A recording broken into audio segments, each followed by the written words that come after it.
Horse Soldiers is really about the drama of just a handful of American soldiers who go into Afghanistan and do what the British couldn't do in the 19th century and what the Soviets failed at in the 20th century, which was to topple a ruling class and collapse it completely. And they did this by being guerrilla fighters and fighting in much the way that we would think about our own American Revolution, in the way that we fought against the British. You want to imagine thousands of these horses pounding across the Afghan plain, charging at the Taliban line, firing over the heads of the horses. The Taliban now open fire back.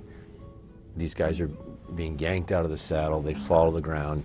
Another horseman comes by and sweeps him up on the back of the horse, and they keep charging, and soon the Taliban line breaks, much like in the Civil War. I wanted Horse Soldiers to be a big book with a big sweep, and at some point I wanted you to forget that you were reading about war, but you're really reading about guys trying to survive a harrowing situation. So challenge one was just leaving home with the idea that you may not come back.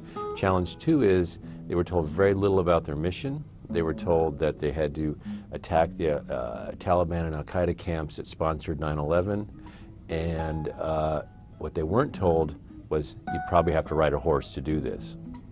They don't look like your average, everyday, regular Army soldier. They often speak several languages. They often know so much about the economy and the social mores and the cultural habits of wherever it is they're going. They're really part diplomat, full-time soldier, part anthropologist, and they're trained to really blend into a community and make things happen from its middle. And if they have to, they're able to apply real force to that situation, but they get a real kick out of actually just trying to make things happen, almost like a Jedi Knight, without really even having to put a finger to a trigger.